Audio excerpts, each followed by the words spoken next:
الحمدللہ رب العالمین والصلاة والسلام علی سید الانبیاء والمرسلین اما بعد فاعوذ باللہ من الشیطان الرجیم بسم اللہ الرحمن الرحیم الصلاة والسلام علیک یا رسول اللہ وعلی آلک واصحابک یا حبیب اللہ الصلاة والسلام علیک یا نبی اللہ وعلی آلک واصحابک یا نور اللہ۔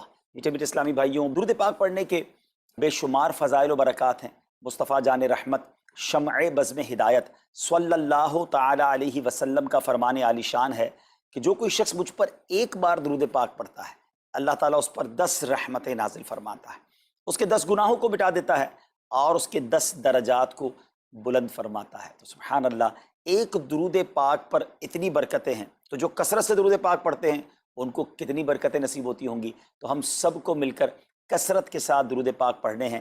آئیے مل کر محبت کے ساتھ بآواز بلند درود پاک پڑھ لیں۔ صلو علی الحبیب صلی اللہ تعالی علی محمد صلی اللہ علیہ وسلم۔ میٹھے میٹھے اسلامی بھائیو، آج جو ہمارا بیان کا موضوع ہے کہ رمضان کا استقبال کیسے کیا جائے، رمضان کی پریپریشن کیسے کی جائے۔ دیکھیں، ہمارے گھر پہ جب کوئی مہمان آتا ہے ہم اس کی تیاری کرتے ہیں، اس کے لیے ہم ایک اچھی یوں سمجھیے کہ پریپریشن کرتے ہیں، اور جیسا مہمان ویسی تیاری۔ جس کے لیے دل میں زیادہ محبت ہوتی ہے اس کے لیے ہم زیادہ تیاری کرتے ہیں۔ تو اب ذرا آپ سوچئے کہ ایسا مہمان جو ہماری مغفرت کروانے آ رہا ہے، ایسا مہمان جو ہمیں بخشوانے آ رہا ہے، تو پھر ہمیں اس کے لیے کتنی کوشش کرنی چاہیے۔ تو آج یہاں پر جو ہم حاضر ہوئے ہیں، اللہ کرے کہ ہم رمضان کا صحیح معنوں میں استقبال کرنے میں کامیاب ہو جائیں۔ رمضان اللہ کا احسان ہے۔ رمضان کی اہمیت کو سمجھنے کے لیے یہی کافی ہے کہ پیارے آقا علیہ الصلوۃ والسلام فرماتے ہیں کہ اگر میری امت کو معلوم ہوتا کہ رمضان کیا ہے تو وہ تمنا کرتے کہ سارا سال ہی رمضان ہو۔ سبحان اللہ۔ مولا علی شیر خدا کرم اللہ تعالی وجہ الکریم کا یہ قول کتنا نرالا ہے۔ آپ فرماتے ہیں اگر اللہ تبارک و تعالیٰ کو اس امت کو عذاب دینا ہوتا تو اس امت کو رمضان اور سورہ اخلاص عطا نہ فرماتا۔ اس کا مطلب کیا ہوا کہ یہ بخشوانے، عذاب سے بچانے کے لیے آ رہا ہے، رحمتیں برسانے کے لیے آ رہا ہے۔ کاروباری لوگ بھی مجھے سن رہے ہوں گے، جس علاقے میں جس اسٹور پر کوئی ڈسکاؤنٹ ہوتا ہے، کوئی اسکیم ہوتی ہے، فائدہ ہوتا ہے، ہم ادھر پہنچ جاتے ہیں۔ رمضان ایک ایسی اسکیم ہے، رمضان ایک ایسا بینیفٹ دیتا ہے کہ احادیث میں یہ مضمون ہے کہ فرض کا ثواب 70 گنا کر دیا جاتا ہے، نفل کا ثواب فرض کے برابر کر دیا جاتا ہے، شیطان کو بند کر دیا جاتا ہے، جہنم کو تالے لگا دی جاتے ہیں، جنت کے در کھول دیے جاتے ہیں۔ روزہ دار کے منہ سے جو اسمیل آتی ہے، جو بو آتی ہے، بعض اوقات ہم کہتے ہیں یار پیسٹ نہیں کر سکے پورا دن، منہ سے اسمیل آ رہی ہے، سنیے یہ اسمیل جو ہے یہ اللہ کے نزدیک مشک کی خوشبو سے بھی زیادہ بہتر ہے۔ اللہ اللہ۔ ذرا آپ غور تو کیجئے، ہر سجدے پر 1500 نیکیاں دی جاتی ہیں، ہر سجدے پر سرخ یاقوت کا جنت میں ایک محل بنا دیا جاتا ہے۔ اتنی نیکیاں، پھر وہ کتنا بدنصیب ہے جو رمضان میں بھی عبادت نہ کرے، رمضان میں بھی اللہ کو راضی کرنے میں کامیاب نہ ہو۔ روزانہ افطار کے وقت 10 لاکھ گناہگار بخش دیے جائیں، اور جناب ہر جمعے کو جب رمضان میں جمعہ آئے تو ہر لمحے 10 لاکھ گناہگار بخشے جائیں، تو کروڑوں اربوں لوگوں کی بخشش گویا رمضان میں ہونی ہے۔ تو پھر ہمیں اس کی کیسی تیاری کرنی چاہیے، کتنا ثواب کمانے کے بارے میں سوچنا چاہیے۔ لیکن یہاں ایک اور بڑی امپورٹنٹ بات ہے، ایک تو رمضان میں نیکیاں کرنی ہے، دوسرا بڑا کام یہ کرنا ہے کہ ہمیں رمضان میں گناہوں سے بچنا ہے، کیونکہ عادتیں تو ساتھ ہی لگی ہوئی ہیں نا۔ شیطان بند ہے لیکن ہماری اپنی عادتیں، جس کی روز حرام دیکھنے کی عادت ہے، حرام سننے کی عادت ہے، حرام بولنے کی عادت ہے۔ ایسا تو نہیں ہوگا نا چاند آتے ہی سارے سوئچ آف ہو جائیں گے، وہ عادتیں ساتھ ہی چل رہی ہوتی ہیں۔ غور کیجئے کہ رمضان میں جو گناہ کرتا ہے نا، اس کا عذاب بھی بڑھ جاتا ہے، اس کی پنشمنٹ بھی بڑھ جاتی ہے۔ یہ ایسے ہی ہے کہ کوئی مسجد کے اندر آ کے گناہ کرے تو آپ کہیں گے نا یار خدا کا خوف کرو، مسجد میں ایسا کام کر رہے ہو۔ کوئی مکہ شریف حرم میں اندر جا کر گناہ کرے تو کتنا شدید ہو جائے گا وہ۔ تو رمضان جب اتنا مقدس مہینہ ہے، اس میں گناہ کرنا، اس کی پنشمنٹ بھی زیادہ ہے۔ ایک بار مولا علی شیر خدا کرم اللہ تعالی وجہ الکریم نے ایک قبر والے کا حال دیکھا، اور دیکھا اس قبر والے پر عذاب ہو رہا ہے، اور وہ چلانے لگا، عرض کرنے لگا اے علی میری مدد فرمائیے، اللہ کی بارگاہ میں سفارش کیجئے۔ مولا علی شیر خدا نے ہاتھ اٹھائے کہ اے مولا اسے بخش دے۔ ارشاد ہوا اے علی اس کی سفارش نہ کریں۔ عرض کی مولا وجہ کیا ہے؟ ارشاد فرمائے رمضان کے روزے تو رکھتا تھا مگر رات گناہوں سے باز نہیں آتا تھا۔ روزے رکھ کر گناہ کرنے والے کو اتنا عذاب، تو جو روزے ہی نہ رکھے، ایسے بھی لوگ ہیں جو رمضان میں روزے نہیں رکھتے۔ پلیز اس کو ایزی نہ لیں۔ ہمیں نہیں معلوم، پتہ نہیں اگلا رمضان پھر نصیب ہوگا کہ نہیں. پچھلے رمضان میں کتنے لوگ تھے جو ہمارے ساتھ تھے، اس رمضان میں نہیں ہے. اور اللہ پہلے تو ہم یہ دعا کرتے ہیں اللہ ہمیں یہ رمضان بھی عطا کر دے. زندگی کا کیا بھروسہ، دنیا کی جو کیفیت آپ کے سامنے ہے کبھی بھی جا سکتے ہیں. تو پھر اس رمضان کو تو سمجھ لیں بس ایک موقع بنا دیں، لائف چینجنگ ایکسپیرینس بنا دیں کہ بس اس میں عبادت کرنی ہے، اس میں خوب سجدے کرنے ہیں، اس میں روزے رکھنے ہیں، اس میں تراویح پڑھنی ہے، اس میں گناہ نہیں کرنے ہیں. اور آئیے میں آپ کو بتاتا ہوں کہ نبی پاک صلی اللہ تعالیٰ علیہ وسلم رمضان کیسے گزارتے تھے. ایک مسلمان کے لیے اس سے بہترین رول ماڈل کیا ہوگا کہ رمضان میرے آقا کیسے گزارتے. تو مختلف احادیث کا جو سمری ہے وہ یہ ہے کہ نبی پاک علیہ الصلوۃ والسلام عبادت میں کمر بستہ ہو جاتے، بستر پر کم تشریف لاتے. بی بی عائشہ فرماتی ہیں کہ نبی پاک کے چہرے کا رنگ بدل جاتا تھا، متغیر ہو جاتا. کیوں؟ کہ نبی پاک پر خوف خدا طاری ہوتا. آپ گر گڑاتے، آپ رات بھر التجائیں کرتے. میرے آقا رو رو کر دعاؤں میں رمضان گزارے، چہرے کا رنگ بدل جائے. اور یہاں کچھ لوگ تو وہ ہیں کہ جن کا وزن ہی بڑھ جاتا ہے رمضان میں. اتنا کھانا کھانا ہے، سحری میں زیادہ کھانا ہے کہ سارا دن بھوکا رہنا ہے، افطار میں اس لیے زیادہ کھانا ہے کہ پورا دن بھوکا رہے تھے، پھر رات کو 2-3 بار مزید کھانا ہے کیونکہ کل روزہ رکھنا ہے.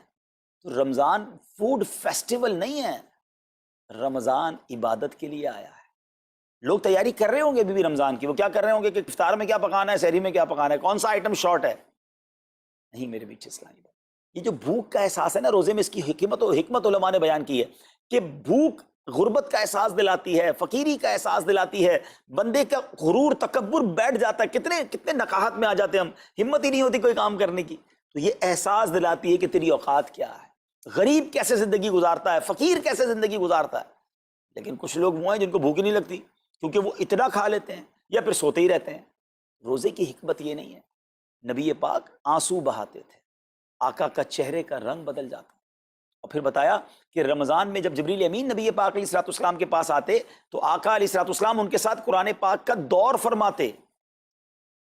اور پھر ایک اور نبی پاک کا خوبصورت انداز کہ پیارے آقا ویسے تو سب سے بڑھ کر سخی ہیں، مگر جب رمضان آتا تو نبی پاک کا دریائے سخاوت ایسے بہتا تھا جیسے تیز آندھی، بلکہ اس سے بھی زیادہ. اللہ اللہ. یہ 3-4 چیزیں آپ نے اور میں نے پکڑ لینی ہیں. آقا علیہ الصلوۃ والسلام کے پیچھے پیچھے جانا ہے نا جنت میں، ہم نے بھی یہ کام کرنا ہے. یہ راتیں مانگنے کی راتیں ہیں، التجا کرنے کی راتیں، سجدے کرنے کی راتیں ہیں. ہمیں تہجد بھی پڑھنی ہے، ہمیں انشاءاللہ نوافل بھی پڑھنے ہیں. اور کم از کم قرآن ایک بار تو پورا انڈرسٹینڈ تو کریں نا. تلاوت، ترجمہ، تفسیر کب کریں گے؟ بڑی بڑی ڈگریاں ہیں، بڑے بڑے پاسپورٹ اور جناب بہت سارا سرمایہ ہے، مگر ایک بار بھی قرآن پورا ترجمے اور تفسیر سے نہیں پڑھا ہوگا. بہت سارے لوگ ایسے ہیں. ذرا سوچئے نا. اچھا یہ مہینہ نزول قرآن کا مہینہ ہے، رمضان، اور قرآن کو جو خاص نسبت حاصل ہے نا، تو اس مہینے میں قرآن کو پکڑ لیں. آئے ہائے، اللہ کرے رمضان قرآن کے ساتھ گزرے، ہماری صبح قرآن کے ساتھ ہو، ہماری شام قرآن کے ساتھ ہو، ہم قرآن سمجھنے والے بن جائیں. اچھا میں ایک اور بات بتاؤں آپ کو، مہینہ کتنا پیارا. صرف اس مہینے میں قرآن نازل نہیں ہوا، باقی بھی جو 3 آسمانی کتابیں ہیں نا، زبور، انجیل، توریت، یہ بھی رمضان میں ہی نازل ہوئی ہیں. اللہ کریم نے ان تمام مبارک کتابوں کو نازل کرنے کے لیے رمضان کا مہینہ منتخب فرمایا. اتنا مبارک مہینہ ہے تو ہمیں خوب اس میں تلاوت قرآن کرنی. اور اب دعوت اسلامی نے کتنا آسان کر دیا، تفسیر قرآن عطا فرما دی، صراط الجنان آسان اردو میں، اور پھر جناب اس کو اپلیکیشن پر بھی دے دیا، اس کے PDF بھی جاری کر دیے، ڈاؤن لوڈ کر لیں موبائل میں. اب تو آڈیو تفسیر قرآن بھی آپ کو دے دی. اگر پھر بھی سنیں نہ، پڑھیں نہ، قرآن سے دور رہیں تو یہ ٹھیک نہیں ہے. پلیز اس رمضان کو قرآن کے ساتھ گزاری. اور پھر جو نبی پاک کا یہ جو سخاوت والا انداز ہے نا، صدقہ و خیرات کرنا، ہر سائل کو عطا فرماتے، تو یہ بھی ہمارا ایٹیٹیوڈ ہونا چاہیے کہ خوب دل کھول کر خرچ کریں. سب سے پہلے اپنی پوری زکوٰۃ ادا کریں. یہ اتنی بڑی اب بدقسمتی ہوتی جا رہی ہے. ایسا فیل ہوتا ہے دنیا بھر کے تاجران اور لوگوں سے جب ہم ملتے ہیں کہ جس طرح رمضان کے علاوہ بہت تھوڑی تعداد میں مسلمان نماز پڑھتے ہیں نا 5 ٹائم، ایسا لگتا ہے اب زکوٰۃ بھی بہت کم لوگ ہی دیتے ہیں، پوری زکوٰۃ نہیں دیتے، اندازے سے نکال دی، کیلکولیشن کرتے نہیں ہیں. اور یہ بھی فیلنگز آتی ہیں کہ زکوٰۃ جتنی بڑھتی جاتی ہے نا، ہزاروں میں جس کی زکوٰۃ ہے وہ دے دیتا ہے، لاکھوں والا بھی شاید دے دیتا ہے، لیکن جب زکوٰۃ ہی کروڑوں میں پہنچ جاتی ہے نا تو پھر یہ دل پر بھار پڑنا لگ جاتا ہے، ڈیفیکلٹ لگنا شروع ہو جاتی ہے. بندہ یہ کیوں نہیں سوچتا کہ اگر اللہ پاک نے مجھ پر لاکھوں میں زکوٰۃ ہے تو اللہ نے کروڑوں دیے تو لاکھوں میں زکوٰۃ ہے نا. اگر کروڑوں میں زکوٰۃ ہے تو اربوں ہیں تو کروڑوں میں زکوٰۃ ہے نا. زکوٰۃ کتنی ہے؟ ضروریات زندگی کی تمام چیزوں سے فارغ ہونے کے بعد جو مال تجارت، سونا چاندی، کیش یا پرائز بانڈ، یہ جو اس کی تفصیلات ہیں، اس پر 2.5% ہے۔ میں ایک اور لاجک سے آپ کو بات سمجھاؤں، اگر اس لاجک سے سمجھیں تو زکوٰۃ تو 1-1.5% بنتی ہے۔ وہ کیسے؟ ہم سب کے گھر نکل گئے، اس پہ زکوٰۃ نہیں ہے، ہماری گاڑیاں نکل گئیں، اس پہ زکوٰۃ نہیں ہے، جن کی فیکٹریاں ہیں وہ فیکٹریاں بھی مائنس کر دی گئیں، جن کی دکانیں ہیں وہ دکانیں بھی مائنس ہو گئیں۔ اچھا جناب، اس کے علاوہ اگر کرائے پہ کچھ پراپرٹی دی ہوئی ہے اس پر زکوٰۃ نہیں ہے۔ اگر ان سب پر زکوٰۃ ہوتی، یعنی جو کچھ میرے پاس ہے ان سب پر ہوتی، تو کتنی زیادہ ہو جاتی، اور اتنی ساری چیزیں نکل گئیں تو پھر تو اگر ٹوٹل پر لگائیں تو 1-1.5% ہی بنتا ہے۔ تو اب جب سب کچھ نکالنے کے بعد تھوڑے سے مال پر 2.5% ہے، اور بھی سال میں ایک بار ہے، تو اس کو بھاری نہ سمجھیں، یہ بربادی ہے جو زکوٰۃ نہیں دیتے۔ یاد رکھیے گا، حدیث پاک کا مضمون ہے کہ یہ مال کا میل ہے، جس مال سے مل جائے اس مال کو بھی برباد کر دیتا ہے۔ بربادیاں آتی ہیں، بے سکونیاں آتی ہیں، بیماریاں آتی ہیں، اور آگے جو دے دیتا ہے سبحان اللہ، اس کے بارے میں حدیث پاک میں آتا ہے کہ اپنی زکوٰۃ دے کر اپنے مالوں کو مضبوط قلعوں میں قید کر لو، اپنے مال کو سیکیور کریں۔ لوگ کہتے ہیں انشورنس ہونی چاہیے، آگ نہ لگ جائے، چوری نہ ہو جائے، ڈوب نہ جائے۔ اللہ کے حبیب علیہ الصلوۃ والسلام فرماتے ہیں، جس کا مضمون ہے کہ جب بندہ اللہ کی راہ میں خرچ کرتا ہے نا، تو وہ صدقہ بندے کے ہاتھ سے نکل کر اللہ کے دستے قدرت میں چلا جاتا ہے، اور اللہ کریم تمہارے صدقوں کو پالتا ہے، جس طرح تم اپنے جانور کے بچوں کو پالتے ہو۔ بچہ ہوتا ہے نا جانور کا، بڑا ہو جاتا ہے، فرمایا بندہ کھجور کا صدقہ دے گا، اللہ پہاڑ جتنا عطا فرمائے گا، اس دن بھی ملے گا اور ملٹیپلائی ہو کر ملے گا۔ اچھا، جو ادھر خرچ کیا ادھر کیا ملے گا؟ ادھر بھی نبی پاک علیہ الصلوۃ والسلام فرماتے ہیں، جس کا مضمون ہے میں قسم کھا کر کہتا ہوں، یعنی نبی پاک تو جو فرمائے حق ہے۔ اس حدیث میں تو آقا علیہ الصلوۃ والسلام قسم اٹھا رہے ہیں کہ میں قسم کھا کر کہتا ہوں کہ اللہ کی راہ میں خرچ کرنے سے مال کم نہیں ہوتا، نہ ادھر کم ہونا ہے اور ادھر بھی ملنا ہے، تو پھر تو سودا اب کتنا نفع والا ہے۔ اور یہ آپ چیک کر لیں، پوری دنیا میں جہاں مجھے سنا جا رہا ہے کہ جو لوگ پوری زکوٰۃ دیتے ہیں نا، ان کا مال ملٹیپلائی ہوتا ہے، اگلے سال زیادہ زکوٰۃ دے رہے ہوتے ہیں۔ زیادہ زکوٰۃ کیسے ہو گئی؟ کیونکہ مال بھی بڑھ گیا، تو ادھر بھی بینیفٹ ہے، ادھر بھی بینیفٹ ہے، نقصان کا سودا ہی نہیں ہے۔ پھر چاہتے ہو بلاؤں سے بچ جائیں، تو روایتوں کا مضمون ہے کہ صدقہ بلا اور بندے کے بیچ میں آ جاتا ہے، بلا اترتی ہے، صدقہ روک لیتا ہے، لڑائی کرتا ہے اس سے، اور بندے پر بلائیں اور پرابلمز اور ڈیفیکلٹیز آنے سے اسے روکتا ہے۔ تو اگر چاہتے ہیں کہ برائیوں کے دروازے بند رہیں، چاہتے ہیں کہ بری موت سے بچیں، چاہتے ہیں کہ رزق میں اضافہ ہو، چاہتے ہیں کہ بلاؤں سے بچیں، ادھر بھی مال میں اضافہ ہو، ادھر بھی خزانے ملیں، تو اللہ کی راہ میں دل کھول کر خرچ کریں۔ اور یہ مہینہ it's the right month for generosity, یہ بہترین مہینہ ہے سخاوت کرنے کا، کیونکہ نبی پاک کا یہ انداز تھا کہ رمضان میں خوب سخاوت فرماتے۔ تو غریبوں کی مدد کریں، ایسی مدد کریں کہ چہروں پہ مسکراہٹیں آ جائیں، لوگوں کے دسترخوان اچھے ہو جائیں، ان کے گھروں میں بھی کچھ اچھے کھانے پہنچ جائیں۔ اور اس میں سب سے بہترین طریقہ یہ ہے کہ اپنے غریب رشتہ داروں کو آپ مدد کریں۔ اگر وہ مستحق ہے نا زکوٰۃ کے، تو حق ہے کہ سب سے پہلے اپنے غریب رشتہ داروں کو دیں، پھر زکوٰۃ بچ جائے تو عاشقان رسول کی عظیم الشان بڑی تحریک دعوت اسلامی آپ کے سامنے ہے، جو دین متین کی خدمت کر رہی ہے۔ جامعۃ المدینہ ہیں، مدرسے ہیں، بچے اور بچیاں عالم بن رہے ہیں، عالمہ بن رہے ہیں، حافظ بن رہے ہیں، ناظرہ قرآن، اور ان سے کوئی فیس بھی نہیں لی جا رہی۔ ہزاروں بچے فری آف کاسٹ ہمارے پاس ایکوموڈیشن رکھے ہوئے ہیں، جن کو کھانا پینا رہنا دعوت اسلامی نے دینا ہے۔ آپ ذرا سوچئے یہ امت کی کتنی بڑی خدمت ہے کہ علماء دینا، حافظ قرآن، مسجدوں کے امام یہاں سے پروڈیوس ہوتے ہیں۔ اور پھر آگے چلیں تو دعوت اسلامی نے اسلامک میڈیم اسکول بنائے دارالمدینہ، پھر سال کی 600 کے قریب مسجد دعوت اسلامی بناتی ہے۔ میڈیا کے ذریعے جو بے حیائی پھیلائی جا رہی تھی، تو مدنی چینل اردو، پھر مدنی چینل انگلش، پھر مدنی چینل بنگلہ۔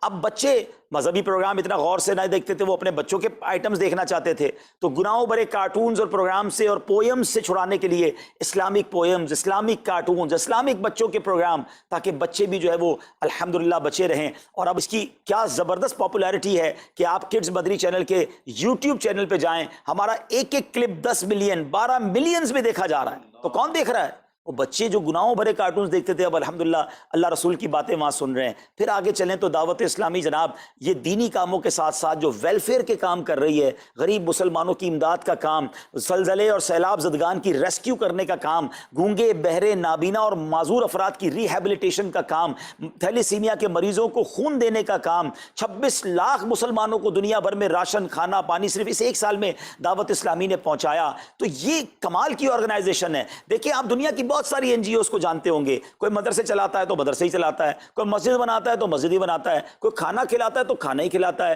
کوئی جناب غریبوں کی مدد تو وہی کام، کوئی ہاسپٹل تو ہاسپٹل۔ دعوت اسلامی ان ون امبریلا اتنے ساری ڈائیورسٹی کے ساتھ جو دین کی خدمت کر رہی ہے، دنیا میں اس کی مثال نہیں ملتی ہے۔ لاکھوں لوگوں کو دین بھی سکھایا جا رہا ہے، غیر مسلموں کو مسلمان بھی بنایا جا رہا ہے، بے عملوں کو با عمل بنایا جا رہا ہے، بے پردہ خواتین کو با پردہ بنایا جا رہا ہے، بے نمازیوں کو نمازی بنایا جا رہا ہے، ماں باپ کے نافرمان فرما بردار ہو رہے ہیں، شراب اور نشے کے عادی چھوڑ کر نمازی بن رہے ہیں، تو جہاں مریض ہیں ان کو خون بھی دیا جا رہا ہے، گھر میں بیٹھ کر میڈیا کے ذریعے اور سوشل میڈیا کے ذریعے لوگوں تک دین پہنچایا جا رہا ہے۔ تو یہ کمال کی ڈائیورسٹی ہے۔ تو میں تو سچ بتاؤں، یہ جملہ کہا کرتا ہوں کہ میرے اور آپ کے پیسوں کا نصیب ہے کہ وہ دعوت اسلامی میں لگ جائے۔ تو یہ آپ آگے بڑھیے اور دین کے اس کام میں مزید حصہ ملائیے۔ خاص طور پہ فار ایسٹ میں آپ دیکھ لیں، کوریا میں، ہانگ کانگ میں، اور جناب یہ سری لنکا میں، تھائی لینڈ میں، ملیشیا میں، کتنے جاپان میں، کتنے ملکوں میں دعوت اسلامی کام کر رہی ہے اپنی اپنی بساط کے مطابق۔ اور لیکن ابھی مزید ادارے بنانے، ہمیں ان ملکوں میں بھی بنانے، ان ملکوں میں بھی آگے بڑھنا ہے۔ تو اگر آپ بھی چاہتے ہیں کہ میرے آقا کے عشق کا پیغام، سنت رسول کا پیغام، مسلک اعلیٰ حضرت کا پیغام، نبی پاک کے دین کا پیغام پوری دنیا میں پھیلے، تو وی ہیو ٹو سپورٹ دعوت اسلامی، نہ صرف فائنینشلی، پریکٹیکلی